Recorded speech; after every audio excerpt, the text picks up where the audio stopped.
Preti Taneja teaches creative writing at Newcastle University, England. She has obtained a doctorate in the subject she teaches from the Royal Holloway University, London, after reading Sanskrit, theology, and philosophy at Cambridge. Her achievements in writing are going to place her name on the roll of honor alongside idols such as Brian Ferry, Rowan Atkinson, also known as Mr. Bean, Chris Vance, and Ollie Hicks, with whom Newcastle University is proudly associated. England's revered poet and enviably gifted artist and filmmaker Imtiaz Dharkar is the chancellor at the university where Preti teaches, which may give you a view of the company she keeps, speaking metaphorically. Preti was born and bred in England and is an academic and human rights activist. Her debut tome, We That Are Young, started as an adaptation of Shakespeare's early 16th century play King Lear for her doctorate dissertation. The story mirrors the world that writers such as Austen, Balzac, and Tolstoy were known to create in their sagas. The title of the book is borrowed from Edgar's lament in the last act of King Lear, where he says that although he will live, he will never see anything as tragic as the fate of Lear and his father. The play is reimagined in present-day India against the backdrop of political, economic, and sectarian upheavals resulting in corruption and social inequality. It gives a new meaning to the following Shakespearean lament: the weight of this sad time we must obey, speak what we feel, not what we ought to say. The oldest hath borne most, we that are young shall never see so much, nor live so long. Preti has retained the play's main characters, giving them new identities: Lear,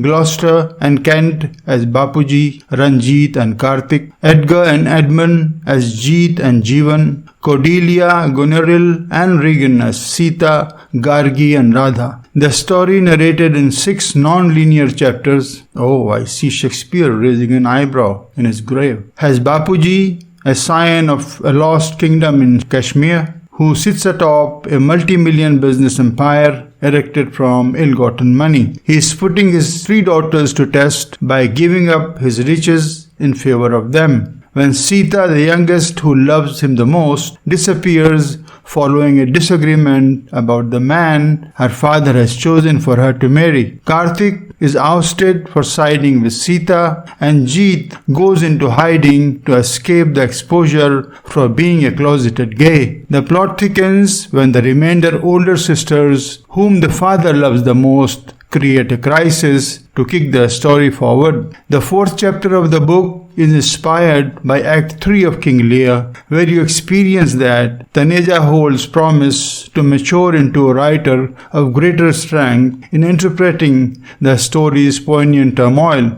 with a quill where many a pen dry. Finally, Sita returns from her retreat in Sri Lanka to tend to her ailing father. There have been attempts in adapting Shakespeare's plays into stories of various genres by a diversity of writers. Some that come to mind easily are Hagseed by Margaret Atwood, which is The Tempest, The Daughter of Time by Josephine Tey, which is Richard III, and Vinegar Girl by Annie Tyler, which is The Taming of the Shrew. The underlying plot of the play is the dysfunctional family, which must have been easy to conceive for Shakespeare, since human history began with the dysfunctional family of Adam and Eve. Furthermore, Shakespeare had already written Hamlet 5 years prior to writing King Lear, which was also a flawed family drama. Then on, many writers, between Hawthorne's The House of Seven Gables and Faulkner's The Sound and the Fury to Arundhati Roy's The God of Small Things, are all stories of the same ilk in various avatars.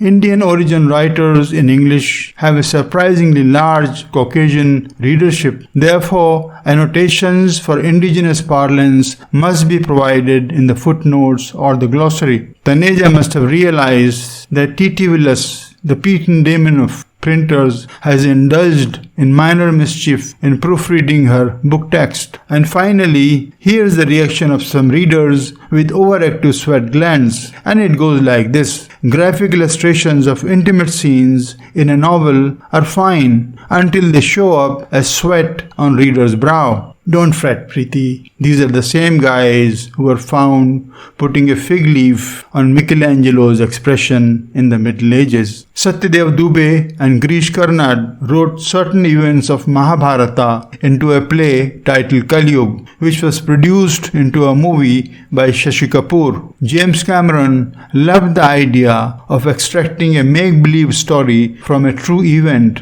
which was a good 15 years before he made Titanic. All said and done, Taneja's brilliant debut deserves applause. In her second novel about London Bridge terrorist attack, she questions the language of terror, suffering, anguish, and also the falsehood we believe and the voices we choose to ignore. Her writing reflects her moorings in social realism, which succeeds in sparking a conversation. When you find her book on display, it would always have stories related to you, whoever and wherever you are.